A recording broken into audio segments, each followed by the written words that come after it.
오늘 하나님께서 우리에게 주신 말씀입니다. 우리에게 주신 말씀은 호세아서 10장 1절부터 15절까지 말씀입니다. 제가 읽어드리겠습니다.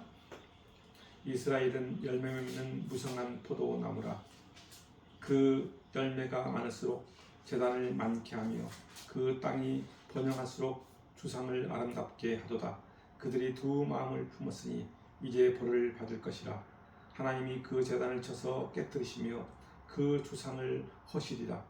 그들이 이제 이르기를 우리가 여호와를 두려워하지 아니하므로 우리에게 왕이 없거니와 왕이 우리를 위하여 무엇을 하리오 하리로다. 그들이 헛된 말을 내며 거짓 맹세로 언약을 세우니 그 재판이 밭 이랑에 돋는 독초 같으리로다. 사마리아 주민이 베다웬의 송아지로 말미암아 두려워할 것이라. 그 백성이 슬퍼하며 그것을 기뻐하던 제사장들도 슬퍼하리니 이는 그의 영광이 떠나감이며 그 송아지는 아수르로 옮겨다가 예물로 야렙 왕에게 드리니 에브라임은 수치를 받을 것이요 이스라엘은 자기들의 계책을 부끄러워할 것이며 사마리아 왕은 물 위에 있는 거품같이 멸망할 것이며 이스라엘의 죄 곧 아웬의 산당은 파괴되어 가시와 찔레가 그 제단 위에 날 것이니 그때 그들이 산더러 우리를 가리라 할 것이요 작은 산더러 우리 위에 무너지라 하리라. 이스라엘아, 내가 기브아 시대로부터 범죄하더니 지금까지 죄를 지는구나. 그러니 범죄한 자손들에 대한 전쟁이 어찌 기브아에서 일어나지 않겠느냐. 내가 원하는 때에 그들을 징계하리니 그들이 두 가지 죄에 걸릴 때 만민이 모여서 그들을 치리라. 에브라임은 마치 길들인 암소 같아서 곡식 밟기를 좋아하나 내가 그의 아름다운 목에 멍에를 메우고 에브라임 위에 사람을 태우리니 유다가 밭을 갈고 야곱이 흙덩이를 깨뜨리리라. 너희가 자기를 위하여 공의를 심고 인애를 거두라. 너희 묵은 땅을 기경하라. 지금이 곧 여호와를 찾을 때니 마침내 여호와께서 오사 공의를 비처럼 너희에게 내리시리라. 너희는 악을 밭가라 죄를 거두고 거짓 열매를 먹었나니 이는 내가 내 길과 내 용사의 많음을 우려하였음이라. 그러므로 너희 백성 중에 요란함이 일어나며 내 산성들이 다 무너지되 살만이 전쟁의 날에 베다벨을 무너뜨린 것 같이 될 것이라.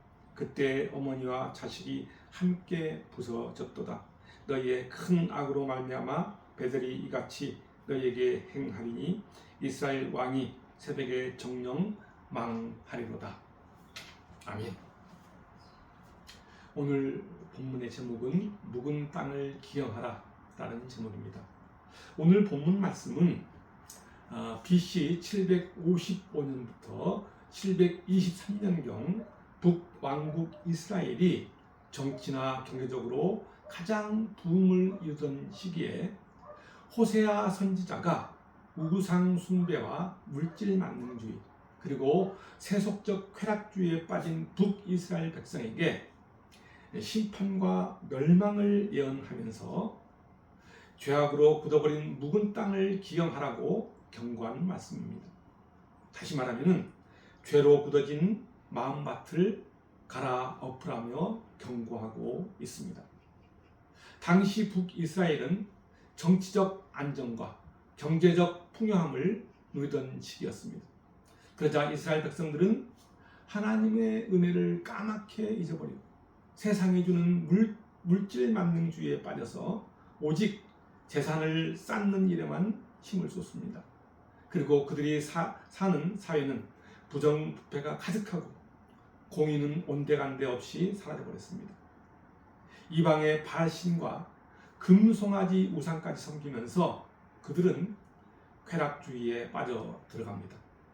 한마디로 종교적 타락과 세속주의가 극에 달했던 것입니다. 이에 하나님께서는 선지자들을 보내서 하나님의 심판을 받아 멸망할 것이라고 경고하며 회개하라고 거듭 책망하셨지만은 그들은 한 귀로 듣고 한 귀로 흘려 버렸습니다. 하나님을 섬겨야 할 이스라엘 백성들은 하나님을 의지하기는커녕 인간의 힘으로 살아보겠다고 강대국인 아스로와 애굽 사이를 왔다 갔다 하면서 그들에게 뇌물과 조공을 주어서 하나님의 심판을 면해 보려는 얕은 꾀를 냅니다. 그러나 결국 이스라엘은 어떻게 됐습니까? BC 722년경 아수르의 침략을 받아 멸망하고 맙니다.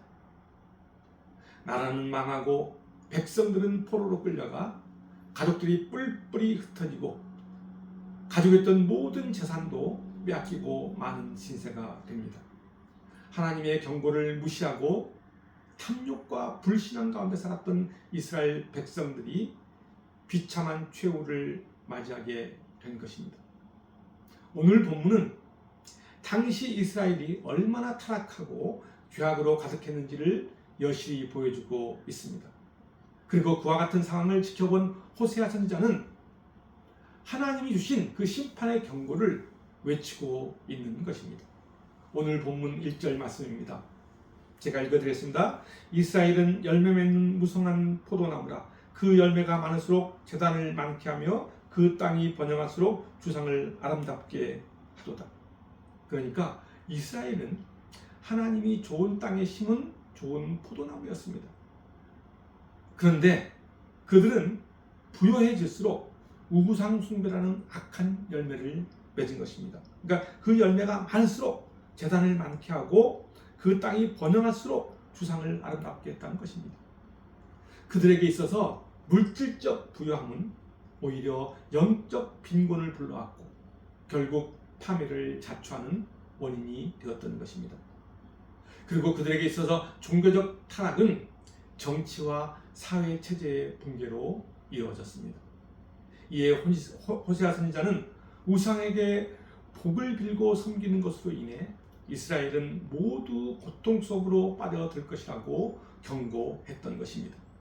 그러면서 이스라엘이라는 나무가 좋은 열매를 맺기 위해서는 묵은 땅을 갈아엎어야 하는 것과 같이 자기를 위하여 공의를 심고 인애를 거두라고 말합니다. 한마디로 죄로부터 돌이켜 주님을 의지하라는 말입니다. 그렇게만 한다면 하나님께서 공의를 비처럼 내리셔서 참혹한 땅을 촉촉히 적셔 주실 것이라고 말합니다. 그리고 이제는 자신의 힘을 의지하던 악에서 돌이켜서 의의 열매를 맺어야 하지 않겠냐며 호소하고 있는 것입니다. 그렇지 않으면 아수르의 침공을 받아 무너져 내릴 것이라고 경고합니다. 그렇습니다. 죄악으로 굳어버린 묵은 마음으로 인해 하나님과 단절되었다면 그 묵은 땅, 그 마음을 갈아엎는 심령의 개혁이 필요합니다. 그렇게 하지 않으면 멸망의 고통이 내 삶으로 다가올 것입니다. 예수님은 사람의 마음을 네 가지 땅으로 비유하셨습니다. 씨앗은 똑같지만은 마음밭에 따라 다른 결과, 다른 열매 또는 열매를 맺지 못하는 결과가 나온다는 사실입니다. 잡초가 무성한 땅 또는 묵은 땅, 돌밭과 같이 말씀의 씨앗이 깊이 뿌리내리지 못하면 열매를 맺을 수가 없습니다.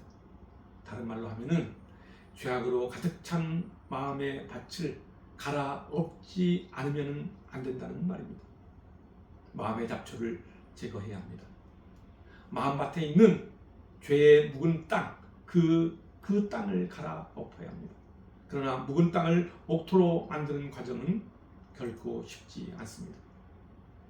굳어진 땅을 갈아엎고 잡초를 뽑아내고 돌을 골라내는 작업이 필요합니다. 그러기 위해서는 그동안 등한시해왔던 말씀 앞으로 나아가야 합니다. 세상의 방법, 세상의 가치관 또는 세상의 지식으로는 안 됩니다. 기도할 시간을 내서 하나님 앞으로 나아가야 합니다. 하나님을 의지하였던 마음을 잃어버렸다면 말씀과 기도 생활을 회복하도록 삶의 우선순위를 다시 조정해야 합니다. 말씀과 기도로 영적 생활의 변화를 줄 때 우리의 마음 목토가 될 수 있습니다. 그러면 하나님은 새로워진 우리 마음에 온갖 풍성한 열매를 맺게 하실 것입니다. 요한복음 15장 5절부터 7절 말씀입니다. 제가 읽어드리겠습니다. 나는 포도나무여 너희는 가지라. 그가 내 안에 내가 그 안에 거하면 사람이 열매를 많이 맺나니 나를 떠나서는 너희가 아무것도 할 수 없습니다. 사람이 내 안에 거하지 아니하면 가지처럼 밖에 버려져 마르나니 사람들이 그것을 모아다가 불에 던져 사르느니라. 너희가 내 안에 거하고 내 말이 너희 안에 거하면 무엇이든지 원하는 대로 구하라. 그리하면 어떻게 된다고요? 이루리라. 그렇습니다. 우리 안에 주님이 거하지 않으면 우리는 쓸모없는 가지처럼 밖에 버려지고 불에 타 없어지는 존재가 되고 맙니다. 그러나 우리가 늘 주님 안에 거하고 주님과 동행하면 우리는 주님이 주시는 풍성함을 누릴 수 있습니다. 다시 말하면 주님의 은혜를 사모하며 주님의 은혜로 살아가는 존재가 우리라는 것을 기억하며 늘 말씀 앞에 자신을 비춰보는 것이 필요하다는 말씀입니다. 이 말씀을 우리 모두가 다시 기억했으면 좋겠습니다. 주님이 우리 안에 거하고 주님의 말씀이 우리 안에 생명으로 살아 움직일 때 우리는 우리가 구하는 것을 이룰 수 있습니다. 오늘 이 말씀이 여러분의 마음과 여러분의 영혼에 깊이 뿌리 내리길 바랍니다.